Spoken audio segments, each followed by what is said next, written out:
Ici Cathy Tropiano. Cette semaine, mon invitée est Sarah Gilbert. Elle est coach en mindset. Elle est award-winning business strategist, donc une stratège en business qui a gagné plusieurs prix.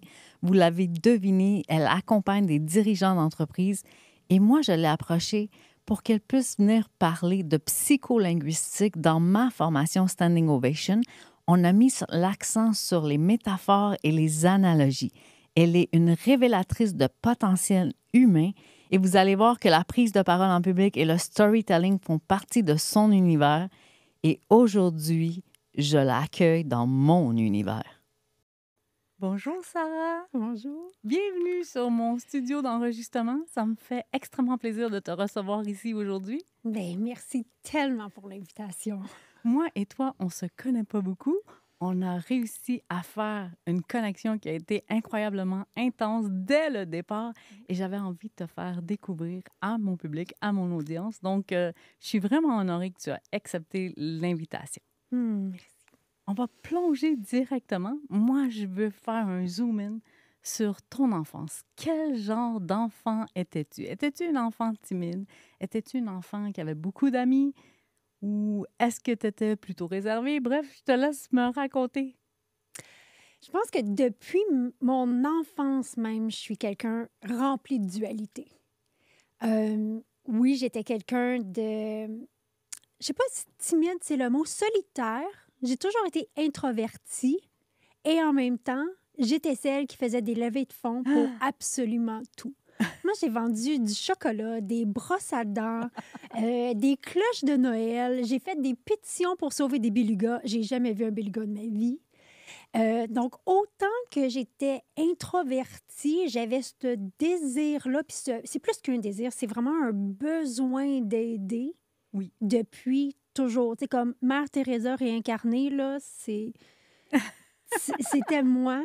Puis c'est encore moi, mais c'est ces deux côtés, ces deux facettes de personnalité qui sont assez distinctes depuis toujours, c'est moi.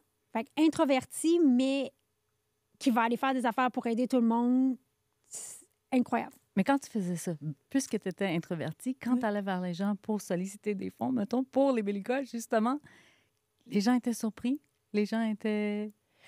Ben, de l'extérieur, c'est vraiment la personnalité que les gens croient que j'ai.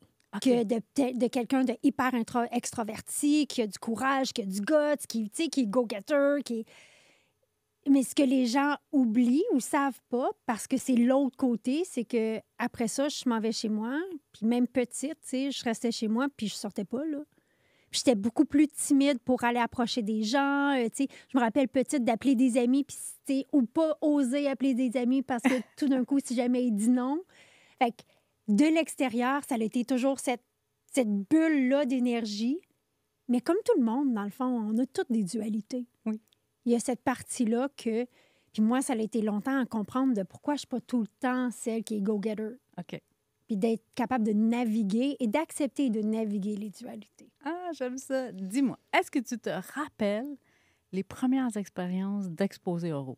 Quand les professeurs disaient, cette semaine, on va avoir un exposé oral, toi, comment tu te sentais et comment tu te présentais devant la classe, devant les amis? J'ai toujours détesté ça.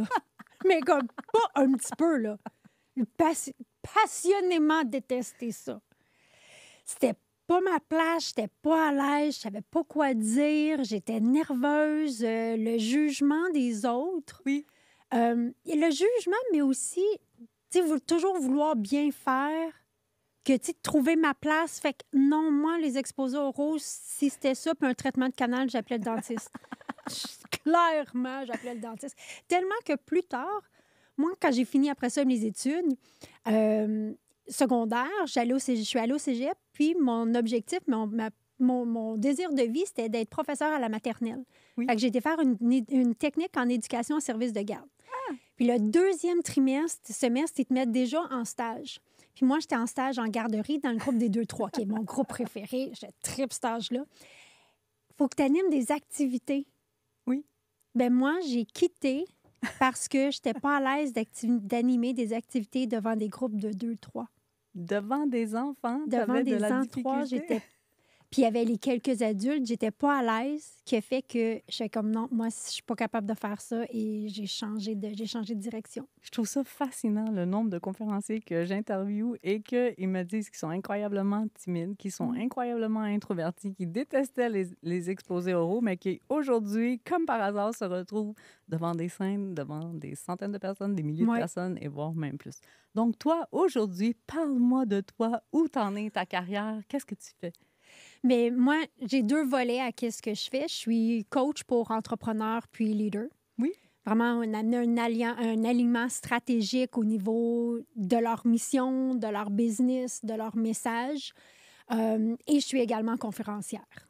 Mais en même temps, conférencière aussi, là, c'est la vie qui m'a emmenée là. Ça faisait pas partie du plan de carrière. J'avais été traumatisée par les activités devant le groupe des 2-3. J'avais choisi ça, ça faisait pas partie du plan de match. Mais, tu sais, quand j'ai parti à mon compte comme coach, d'une personne qui me connaît, qui veut dire ben regarde, on a un symposium cette année, donc pourquoi tu viens pas parler, aider les gens? Et d'une personne à l'autre, c'est comme ça que c'est devenu. Puis je suis devenue conférencière, puis une bonne conférencière en une plus. Excellente conférencière. Oui, mais c'est vraiment, ça faisait pas partie du plan de match.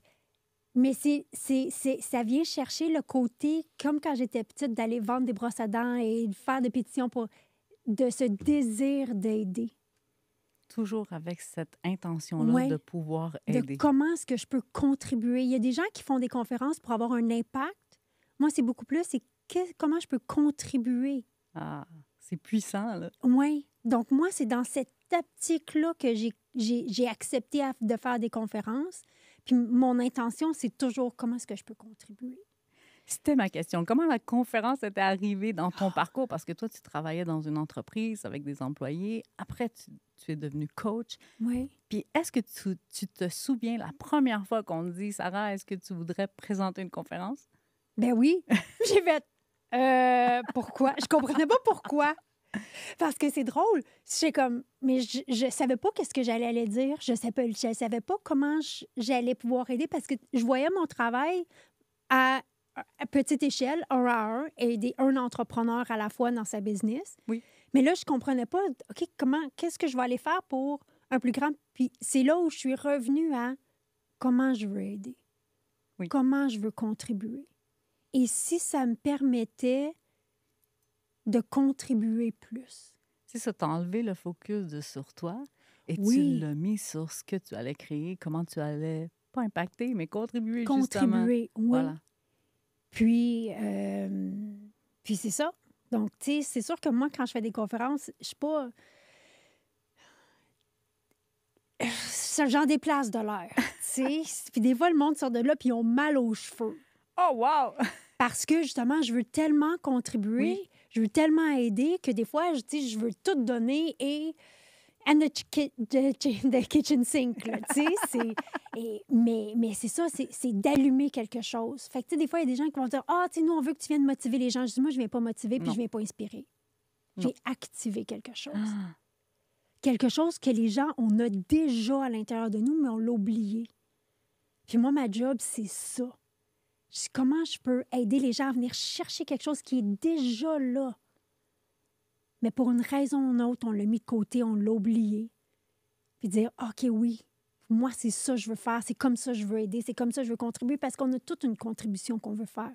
Oui. Il y a 2 besoins humains fondamentaux qu'on a, puis c'est évolution et contribution. Oui. Donc, si je peux revenir à cette contribution-là que je veux faire, en tant que leader, en tant qu'entrepreneur, en tant qu'employé, bien, moi, si je rallume ça, quand je rallume ça, ma job est faite. C'est tellement des clés essentielles que tu es en train de partager.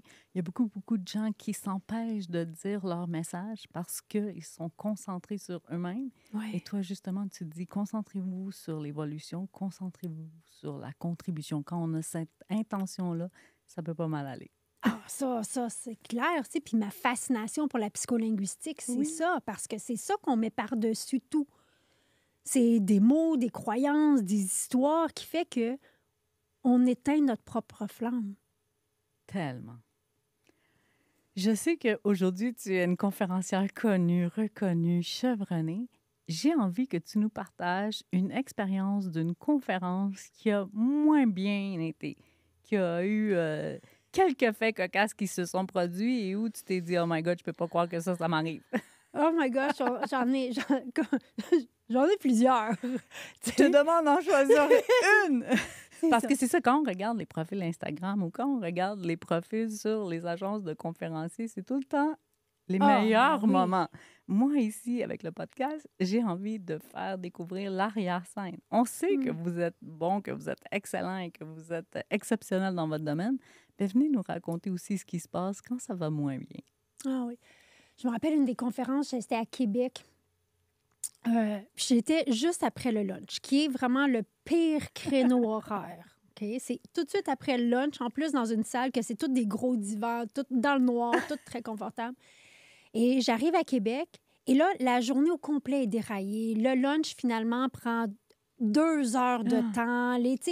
Personne n'a leur repas, rien. Puis pour la première fois, je dis, OK, je vais luncher avec les gens. Parce qu'habituellement, je dis toujours, je vais m'organiser, puis je vais arriver pour la conférence.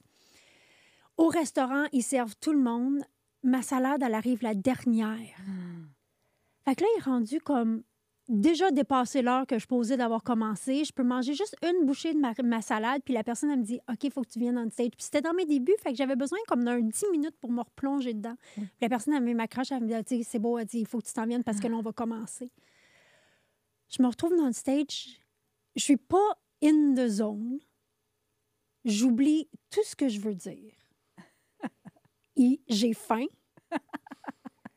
Là, tout le monde est dans le noir. Tout le monde est assis sur des gros divans. Et là, ma conférence était supposée de prendre 60 minutes. D'accord. Après 40 minutes, j'ai fini. J'ai rien dit de qu'est-ce que je veux dire. Même qu'est-ce que j'ai dit, ça s'est tout chamboulé à l'extérieur. J'ai des notes, puis je suis perdue dans mes propres notes. Je finis là, à 40 minutes, là. Et là, tout le monde est comme... Et la fille qui l'organise, elle fait... C'est parce que tu peux pas avoir... Mais tu peux pas avoir fini maintenant. Je fais comme... Et donc, c'est ça. Si vous avez des questions, je vais les prendre. Et là, il n'y a pas de questions parce que j'ai juste... pendant 40 minutes. Ça n'avait ni queue ni tête. En tout cas, je crois qu'encore aujourd'hui, à chaque fois que je vois cette personne-là, parce que je le vois encore, je veux tellement m'excuser. Ça, c'est clairement la pire conférence de ma vie. Puis j'ai fait, j'aimerais tellement ça la refaire. Mais j'étais tellement dans ma tête que je pouvais, tu sais, j'étais tellement pas présente que ça, c'est clairement la pire conférence. Mais en même temps, elles doivent arriver. Tu sais, ces moments-là doivent arriver parce que c'est en tombant qu'on arrive au succès. L'escalier est fait de failure. Oui. C'est à chaque fois qu'on tombe, on peut arriver à atteindre le succès. Et je suis sûre que tu as surmonté ça, tu as sûrement pris des leçons de cette expérience-là. Oui. Puis, cocasse, j'ai même signé 2 clients coaching privé de ça. Fait que tu fais comme... Finalement, ça devait être correct. Mais moi, ça m'a permis de conscientiser cette relation-là que moi est 98,9 % de l'humanité. Cette relation qu'on a où on vit dans notre tête. Oui. Puis qu'on ne fait pas confiance à qu'est-ce qu'on sait. Puis qu'on fait juste dire, OK, qu'est-ce que je veux dire, comment je veux le dire, puis qu'on veut vraiment cette perfection-là de lâcher prise.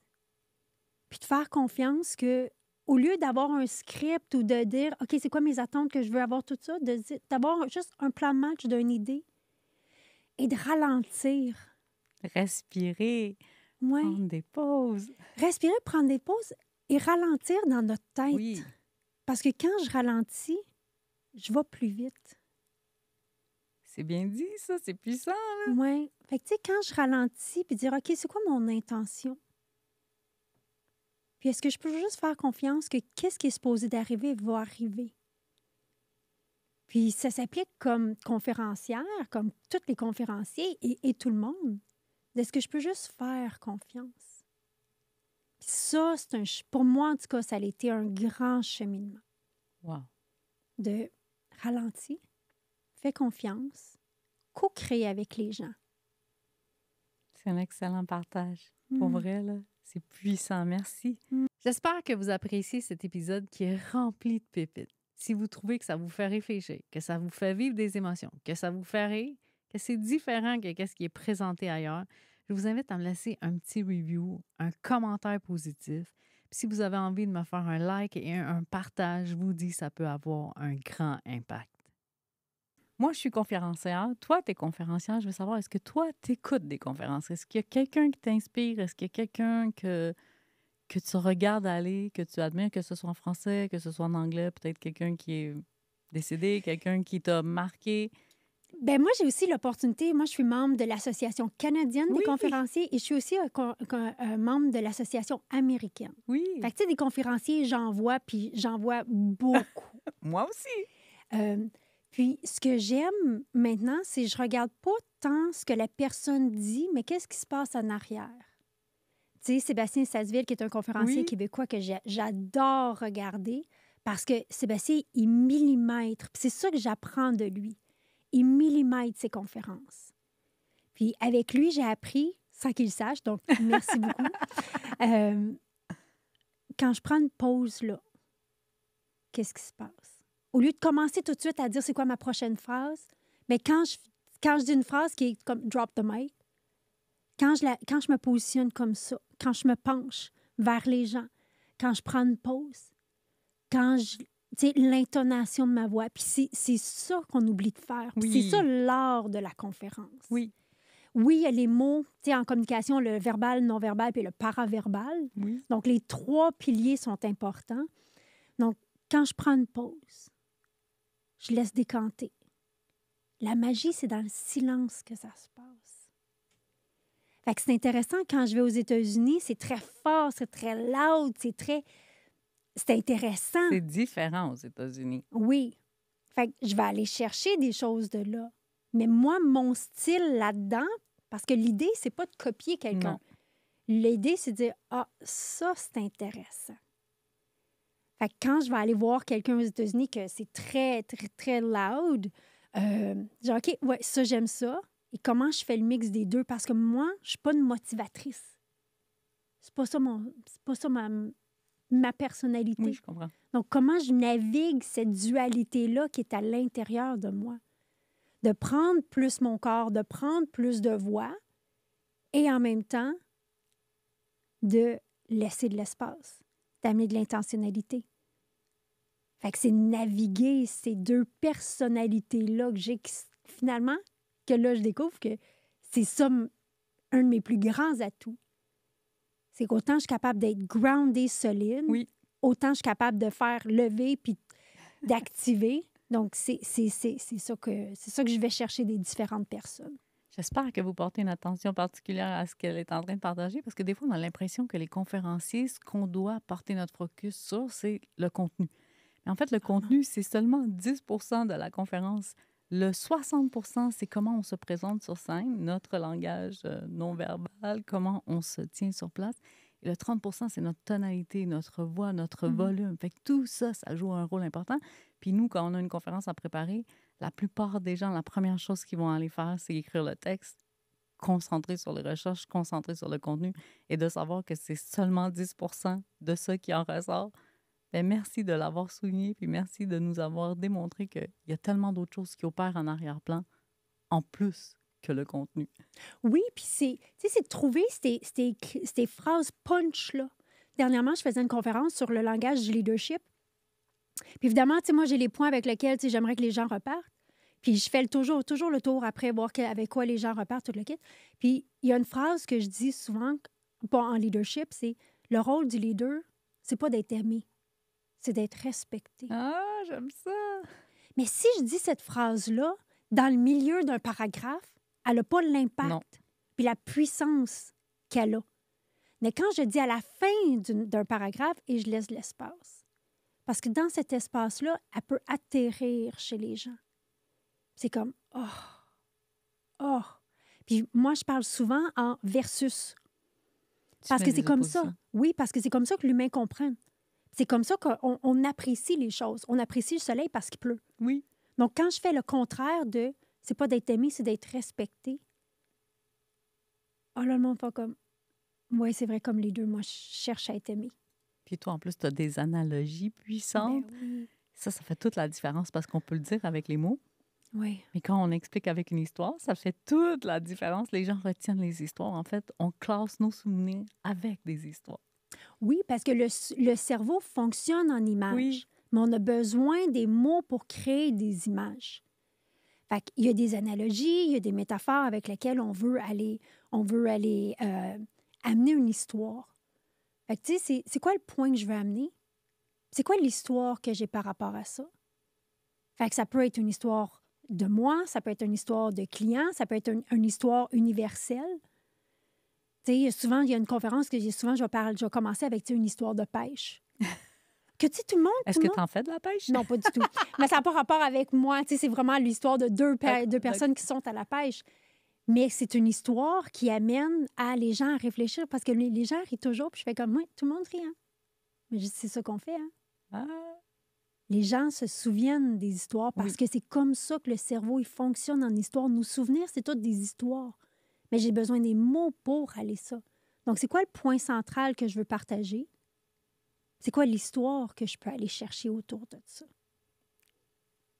Ici, on est dans le podcast du Showcase des conférenciers. On parle de prise de parole en public, mais on parle aussi de storytelling. Oui. Fait que là, je veux t'emmener sur une histoire qui t'aurait marqué. Regarde, ça n'a pas de lien peut-être avec les conférences.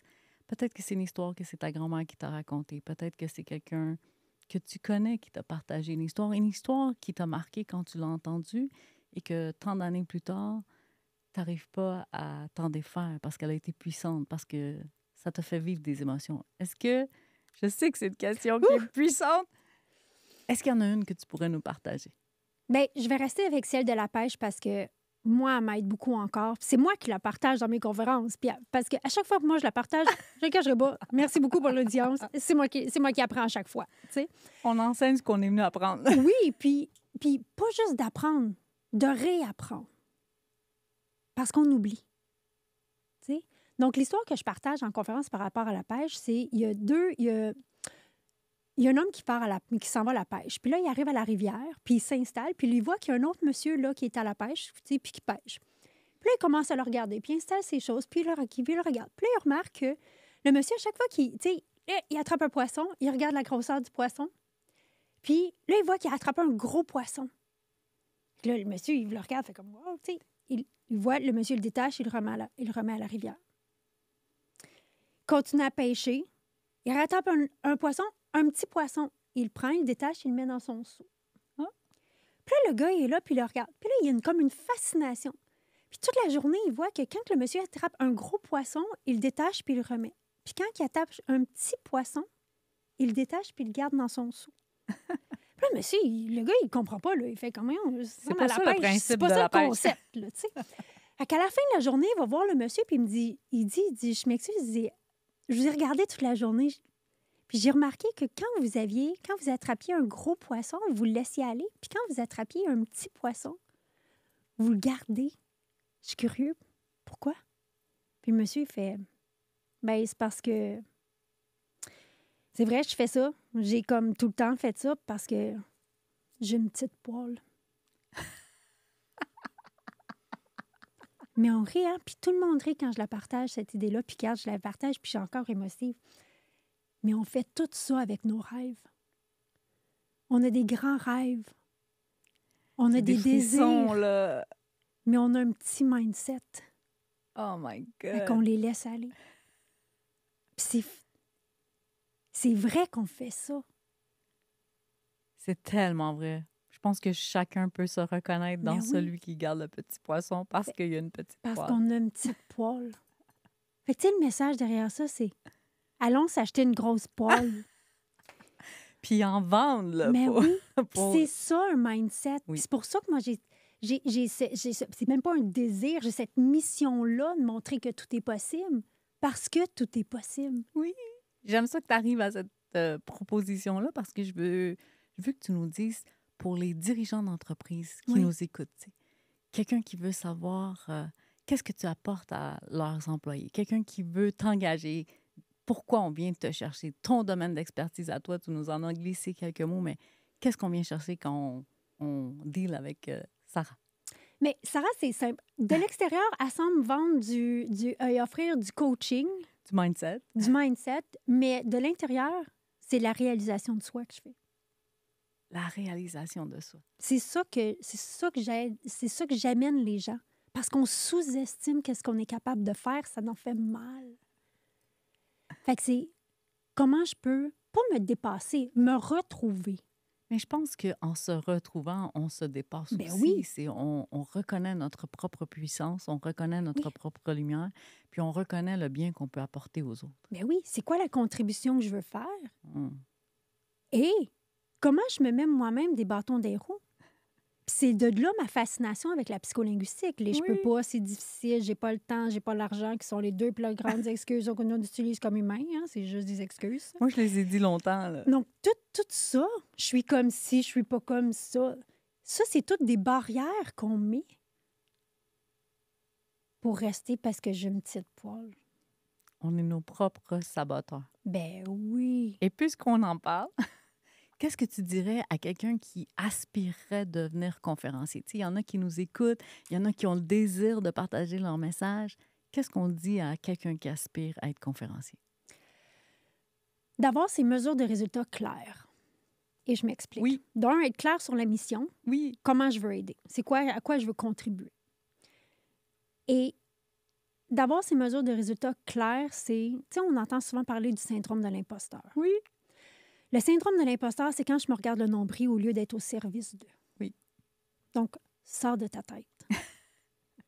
Fait que, totalement, quand je suis le syndrome de l'imposteur, c'est que je suis focusée beaucoup plus sur moi, sur comment moi je vais apparaître, comment moi je vais paraître, qu'est-ce que les gens vont penser de moi, au lieu de à quoi je veux contribuer. Donc, je change de bord. Puis le syndrome d'imposteur, il va toujours être là. Puis j'espère qu'il va toujours être là parce que ça veut dire qu'il y a toujours un autre niveau d'évolution. Je suis parfaitement d'accord avec toi. On deal tous avec le syndrome de l'imposteur. Oui, c'est juste qu'on c'est un arrive cadeau. à surmonter un peu la peur. Puis si on n'a pas le syndrome de l'imposteur, peut-être qu'on doit se poser des questions. Bien, c'est parce que s'il n'est pas là, c'est parce que là, je suis dans soit l'ego ou la complaisance. Un des deux. Et mesure de résultat, c'est... Moi, j'ai été longtemps à mesurer mes conférences sur le nombre de notes que les gens prenaient. Oh non! Ça, c'est pas un Imagine, bon là. barème de mesure. C'est épuisant parce que je contrôle pas. Donc, la personne devant moi adore, l'autre il est au téléphone, l'autre, elle s'en va à la salle de bain. Donc, la mesure d'un moment donné, moi, il a fallu que je change parce que je sortais de là puis j'en pleurais. Là. Puis à un moment donné, j'ai fait, OK, non, il faut que je change ma mesure de résultat. Et maintenant, ma mesure de résultat, c'est est-ce que j'ai donné tout ce que j'avais à donner? C'est tout. Ça, c'est le meilleur barème. C'est Ouais. une meilleure mesure. Oui, mais combien de conférenciers, c'est est-ce que les gens rient, est-ce que les gens pleurent, Est-ce que que les je gens... reçois des messages? Est-ce que je... Oui. Est-ce que j'ai un standing ovation? Exact. Mais quand est-ce que j'ai donné tout ce que j'ai à donner? Ah, ça, c'est puissant. Merci pour ce partage-là. Je t'ai demandé qu'est-ce qu'on dit à des dirigeants à propos de Sarah. Je t'ai demandé qu'est-ce qu'on dit à des aspirants conférenciers que Sarah peut nous conseiller.